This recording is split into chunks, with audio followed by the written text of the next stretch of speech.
Want of factor I for 50% dissociation of KCl। तो देखिए want of factor को कैसे कैलकुलेट करेंगे। सबसे पहले आपको जो कंपाउंड दिया हुआ है वो KCl है, तो KCl को डिसोसिएट करते हैं कंप्लीट, तो K plus and Cl minus बनता है, ठीक है।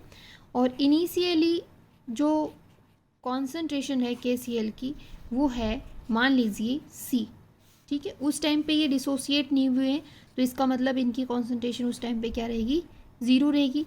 जैसे टाइम t होगा उस टाइम पे KCl डिसोसिएट होगा K प्लस और Cl माइनस के अंदर, तो प्रारंभ में जो कॉन्सेंट्रेशन थी वो C थी, तो C में से C अल्फ़ा क्या हो गया, डिसोसिएट हो गया। अब C अल्फ़ा K प्लस की कॉन्सेंट्रेशन भी होगी और Cl माइनस की कॉन्सेंट्रेशन भी क्या रहेगी, C अल्फ़ा, ओके। तो आफ्टर डिसोसिएशन मोल कितने मिले हैं अपने को, C minus C alpha plus C alpha plus C alpha, okay. Before dissociation mole कितने थे, C थे। तो देखिए I इक्वल्स टू क्या, कैसे कैलकुलेट करेंगे, number of moles after dissociation, okay, divided by number of moles before dissociation, ठीक है। आफ्टर डिसोसिएशन क्या है, C minus C alpha plus C alpha plus C alpha, okay. Before dissociation कितने हैं मोल, C है, ये I आ गया, ठीक है। C अल्फ़ा प्लस का है तो C अल्फ़ा यहाँ पे माइनस का है, कैंसिल कर देंगे तो I इक्वल्स टू क्या आएगा, C plus C alpha divided by C। इसमें से आप C को कॉमन ले लोगे तो ऊपर क्या आ जाएगा, 1 plus alpha divided by C। C से C कैंसिल तो I इक्वल्स टू कितना आ गया, 1 प्लस अल्फ़ा, ओके। अल्फ़ा की वैल्यू आपको दी हुई है 50%, तो आप क्या लिखोगे, 1 प्लस 50 डिवाइडेड बाई 100, ओके। जब आप इसको डिवाइड करोगे तो आएगा 1 प्लस 0.5, जब आप इसको ऐड करोगे तो आंसर क्या आ गया, 1.5। वॉन्ट ऑफ फैक्टर कितना आ गया इसके लिए, 1.5, ओके। ऑप्शन देखिए, option C is right, okay. इस तरीके से आपको ये क्वेश्चन करना है। The osmotic pressure of M/30 urea solution at 27 degree centigrade will be. तो ऑस्मोटिक प्रेशर पूछा है इसके अंदर। Osmotic pressure pi equals to क्या होता है, CRT, ठीक है। C की वैल्यू आपको 1/30 दी हुई है, R की वैल्यू अपन किस में रखें वो आपको चेक करना है, और T की वैल्यू आपको दी हुई है, T डिग्री सेंटीग्रेड के अंदर है तो केल्विन के अंदर रखना है। तो देखिए T इक्वल्स टू क्या हो जाएगा, 27 प्लस 273 इक्वल्स टू 300 केल्विन। और R की वैल्यू यहाँ पे आप आंसर ऑप्शन देखना है कि एटमॉस्फेयर के अंदर दिया हुआ है, इसका मतलब R की वैल्यू आपको एटमॉस्फेयर के अंदर रखनी है, वो होती है 0.0821 लीटर एटमॉस्फेयर पर केल्विन पर मोल, ओके। अब इन सब की वैल्यू रख देते हैं, तो देखिए पाई इक्वल्स टू क्या हो जाएगा, C 1/30 into R 0.0821 litre atmosphere पर केल्विन पर मोल इंटू क्या हो जाएगा, T मतलब 300 केल्विन, और ये मोल है। तो 30 से यहाँ पे ये 10 टाइम कैंसिल हो जाएगा, और 10 को जब आप 0.0821 से मल्टीप्लाई करोगे तो 0.821 एटमॉस्फेयर आपका आंसर हो जाएगा, okay. How many fundamental vibrational are possible for CO2 molecule. सबसे पहले जो भी मॉलिक्यूल दिया हुआ है उसको देखना है कि वो लीनियर है या नॉन लीनियर है। तो देखिए CO2 जो मॉलिक्यूल होता है वो लीनियर होता है, तो total number of fundamental vibrational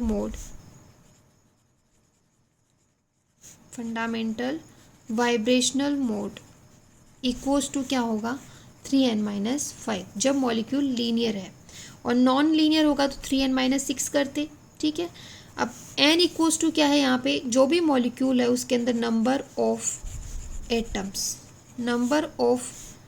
atoms क्या है, n है। ओके, तो इसके अंदर 3 एटम है, एक कार्बन और 2 ऑक्सीजन, तो क्या लिखोगे 3 × 3 - 5, तो 9 - 5 इक्वल्स टू क्या आ गया 4। मीन्स जो CO2 मॉलिक्यूल है उसके अंदर फंडामेंटल वाइब्रेशनल मोड कितनी होंगी, 4 होंगी, तो option C is right. Okay, for the chemical reaction N2 + 3S2 2NH3 the correct option is. ठीक है, तो ये जो रिएक्शन है N2 + 3S2, इसके लिए जो रेट ऑफ रिएक्शन होती है, रेट ऑफ रिएक्शन कैसे रिप्रेजेंट करते हैं, तो देखिए रिएक्टेंट जो मॉलिक्यूल्स होते हैं वो धीरे धीरे कंजप्शन होता जाता है उनका, और प्रोडक्ट जो है वो धीरे धीरे क्या करेंगे, उनका फॉर्मेशन होता जाता है। इट मीन्स रिएक्टेंट के रिलेटिव में अपन क्या लगाएंगे, माइनस चिन्ह, और प्रोडक्ट के रिलेटिव में क्या लगाएंगे, पॉजिटिव चिन्ह। ओके, तो देखिए डी N2 की कॉन्सेंट्रेशन डिवाइडेड बाई dt, और ये माइनस होगा क्योंकि रिएक्टेंट है, इक्वल्स टू माइनस DH2 की कॉन्सेंट्रेशन डिवाइडेड बाई dt। ठीक है, ये भी माइनस रहेगा। अब प्रोडक्ट का फॉर्मेशन हो रहा है इसलिए ये क्या रहेगा, पॉजिटिव। तो देखिए प्लस DNH3 की कॉन्सेंट्रेशन डिवाइडेड बाई dt। अब जो स्टाइक्योमेट्रिक कांस्टेंट है उसको अपन डिवाइड करके लिख देते हैं। मीन्स नंबर ऑफ मोल्स अपन किस में लिखेंगे, डिवाइड में। तो हाइड्रोजन के 3 मोल है तो 1/3 हो जाएगा, NH3 के 2 मोल है तो 1/2 हो जाएगा, और इसका 1 मोल है तो 1/1 लिख सकते हैं। ठीक है, अब ऑप्शन के अंदर आपको क्या दिया हुआ है, -DN2 डिवाइडेड बाई dt, किसके इक्वल दिया हुआ है, 1/2 DNH3/dt। ये नेगेटिव है, ये पॉजिटिव है, तो देखिए ये दोनों इक्वल हैं। It means option C is right. Okay, अब ऑप्शन बी राइट क्यों नहीं है, क्योंकि इसके अंदर स्टाइक्योमेट्रिक कांस्टेंट देखिए ऊपर लिखा हुआ है। ए राइट क्यों नहीं है, क्योंकि इसमें माइनस लगा हुआ है प्रोडक्ट के अंदर। ठीक है, और ये तो बिल्कुल भी राइट नहीं है क्योंकि इसके अंदर तो क्या है, दोनों ही जो स्टाइक्योमेट्रिक कांस्टेंट है वो ऊपर लिखे हुए हैं, तो option C is right. Which of the following statement is incorrect for SN1 reaction. जो SN1 रिएक्शन होती है उसके कुछ स्टेटमेंट आपको दे रखे हैं, इनमें से इनकरेक्ट पूछा है। SN1 रिएक्शन होती है, सबसे पहले तो आपको ये पता होना चाहिए कि 2 स्टेप में होती है। ठीक है, जो फर्स्ट स्टेप होता है इसका वो होता है स्लो, या कह सकते हैं रेट डिटरमाइनिंग स्टेप, RDS। उसमें होता है क्या है, जो भी आप एल्किल हैलाइड लेते हो उससे सबसे पहले क्या बनेगा, कार्बोकेटाइन। ठीक है, और उसके बाद में क्या होगा, जो कार्बोकेटाइन है R+, ये सेकंड स्टेप होता है इसका। इसके ऊपर क्या करेगा, न्यूक्लियोफाइल अटैक करेगा, और यहाँ पे न्यूक्लियोफाइल ऐड हो जाएगा। ठीक है, तो देखिए जो रेट ऑफ रिएक्शन है वो फर्स्ट स्टेप पे डिपेंड करेगी, क्योंकि फर्स्ट स्टेप ही क्या है, स्लो और RDS है। It means rate of reaction क्या लिख सकते हैं अपन, प्रोपोर्शनल टू जो RX जो हेलाइड है, हेलो एल्केन है, इनकी कॉन्सेंट्रेशन पे डिपेंड करेगी। पावर 1 मॉलिक्यूल लिया। ठीक है, अब सेकेंड जो चीज़ क्या है कि इसके अंदर जो भी कार्बोकेटाइन जितना ज़्यादा स्टेबल होगा उसके लिए वो SN1 रिएक्शन उतनी ही फास्ट होगी। मीन्स 3 डिग्री कार्बोकेटाइन ज़्यादा स्टेबल होते हैं, उसके बाद में 2 डिग्री, और उसके बाद में 1 डिग्री। इट मीन्स 3 डिग्री जो एल्किल हेलाइड होते हैं वो ज़्यादा क्या करेंगे, SN1 रिएक्शन के प्रति रिएक्टिव होंगे।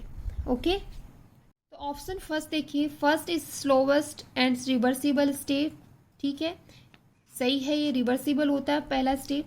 सेकेंड ऑप्शन देखिए, the rate of reaction depends on concentration of both alkyl halide and nucleophile. No, तो रेट ऑफ रिएक्शन होती है ओनली एल्किल हेलाइड पे डिपेंड करती है, क्योंकि जो फर्स्ट स्टेप होता है वो RDS स्टेप होता है, और उसके अंदर सिर्फ अपन एल्किल हेलाइड लेते हैं, ना कि न्यूक्लियोफाइल। न्यूक्लियोफाइल जो है वो सेकेंड स्टेप के अंदर अटैक करता है, इसलिए ऑप्शन बी इज इनकरेक्ट।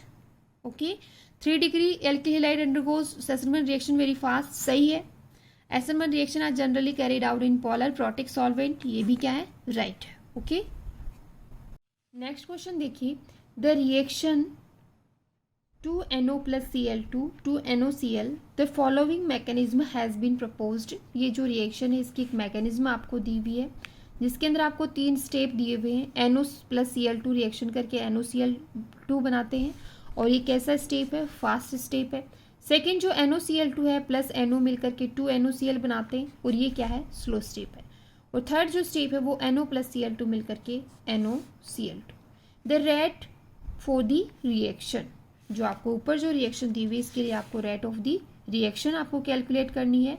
और आपको पता होना चाहिए कि जो स्लो स्टेप होता है, जो भी आपको रिएक्शन मैकेनिज्म दी जाती है उसके अंदर जो भी स्लो स्टेप रहेगा वो क्या होता है? अपना RDS स्टेप होता है, मीन्स रेट डिटरमाइनिंग स्टेप होता है। तो रेट ऑफ रिएक्शन उस स्टेप के अंदर जो भी रिएक्टेंट मॉलिक्यूल पार्टिसिपेट करते हैं उनकी कॉन्सेंट्रेशन के क्या होगा? प्रोपोर्शनल होगा। मीन्स यहाँ पे NoCl2 की कॉन्सेंट्रेशन इंटू NO की कॉन्सेंट्रेशन इस पे डिपेंड करेगा। ओके, जबकि इसका ऐसा कोई ऑप्शन आपको दिख नहीं रहा है। ठीक है, NoCl2 की कॉन्सेंट्रेशन और NO की कॉन्सेंट्रेशन ऐसा कोई ऑप्शन नहीं दिख रहा है। इट मीन्स आपको इससे भी बैक में जाना कि NoCl2 किससे मिलकर बना है? NO + Cl2 से। ठीक है, तो इसकी कॉन्सेंट्रेशन अपन लिख सकते हैं। तो रेट ऑफ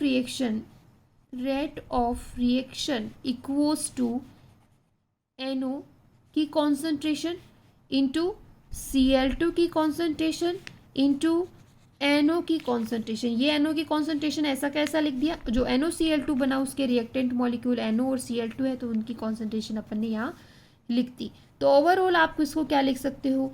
NO की कॉन्सेंट्रेशन की पावर 2 और Cl2 की कॉन्सेंट्रेशन। तो जब प्रोपोर्शनल ये जो साइन हटाओगे तो क्या आएगा? K इंटू NO की कॉन्सेंट्रेशन का स्क्वायर इंटू Cl2। ओके, तो ऑप्शन देखिए, NO की कॉन्सेंट्रेशन का square into Cl2 means option A is right. Okay,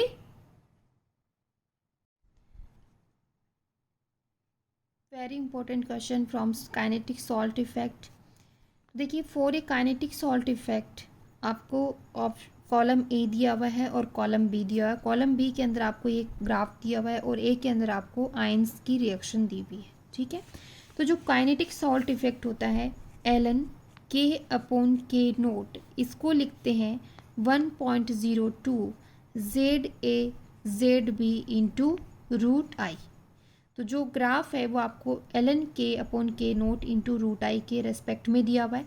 तो जो रेस्ट बच्चा है मीन्स ZA और ZB, ये क्या है? आवेश ऑन जो आयंस है उनके ऊपर कितना आवेश है वो है charge on ion A and ion B। ठीक है, अब आपको चेक क्या करना है कि इनके अंदर जो भी चार्ज है उसको मल्टीप्लाई करना है। जिस चार्ज का मल्टीप्लाई ज़्यादा होगा उसका जो ग्राफ है वो ऊपर आएगा, और जिसका कम होगा उसका ग्राफ नीचे की तरफ आएगा। और ये जो लाइन है वो 0 पर है, इससे नीचे की तरफ नेगेटिव और इसके ऊपर की तरफ पॉजिटिव। ओके, तो देखिए इसमें -2 और -1 है, तो टोटल कितना हो जाएगा? ZA/ZB इंटू क्या हो जाएगा? +2। तो ZA इंटू ZB का रिजल्ट क्या आया? +2। नेक्स्ट देखिए, इसके अंदर ZA into ZB equals to होगा +2 और +2 है, तो 2 इंटू 2 इक्वल्स टू क्या आ गया? 4। थर्ड देखिए, ZA इंटू ZB, चार्ज इसके ऊपर देखना है और इसके ऊपर देखना है। इसके ऊपर चार्ज 0 है, तो 0 को जब -1 से मल्टीप्लाई करोगे तो 0 ही आएगा। ऑप्शन डी के अंदर देखिए, ZA/ZB इक्वल्स टू क्या हो जाएगा? +1 इंटू -1 इक्वल्स टू क्या हो गया? -1। तो -1 है एक के अंदर, तो इसका मतलब माइनस में तो सिर्फ 3 वाला है। ठीक है, इट मीन्स जो ऑप्शन डी है वो कॉलम डी है वो किससे मैच करेगा? 3 से। ठीक है, ऑप्शन सी के अंदर देखो, ऑप्शन सी के अंदर क्या है? 0 है, तो 0 कब है? 4 पे है। इट मीन्स सी के अंदर क्या रहेगा? 4 रहेगा। बी के अंदर सबसे ज़्यादा है, 4 है, तो 4 किस में है? बी के अंदर। इट मीन्स सबसे ज़्यादा किस में है? 2 के अंदर है, और उससे कम किस में है? ऑप्शन ए के अंदर 2 है, तो ऑप्शन 1 किस में होगा? ए के अंदर। तो ए को किससे मिलान किया अपन ने? 1 से। बी को किससे किया? 2 से। सी को किससे किया? सी में देखिए 0 आ रहा है, इट मीन्स 4 और डी को किससे किया 3 थे। तो ऑप्शन देखिए A1 B2 the electrolyte having same value of van't Hoff factor as that Al2SO4 की होल थ्राइस। ठीक है, इसका जो वॉन-हॉफ है फैक्टर है वो ही क्या होना चाहिए जो ऑप्शन के अंदर है, किसका सेम होगा वो आपको चेक करना है। तो I इक्वल्स टू इसका क्या होगा वो देखेंगे सबसे पहले। तो देखिए Al2SO4 की होल थ्राइस का कंप्लीट जब डिसोशिएशन करते हैं तो 2Al + 3SO4 -2 बनता है।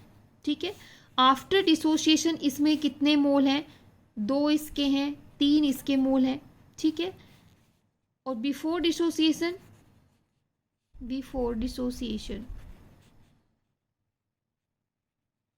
कितने मोल हो गए इसके, ओनली 1 मोल है। ठीक है,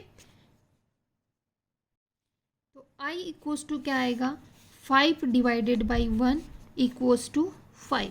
वॉन-हॉफ फैक्टर कितना आया Al2SO4 की होल थ्राइस के लिए 5। अब इनमें से किसके लिए 5 आएगा, तो देखिए 5 आइंस के अंदर वो टूटना चाहिए जो भी कंपाउंड दिया हुआ, तो K4FeCN6।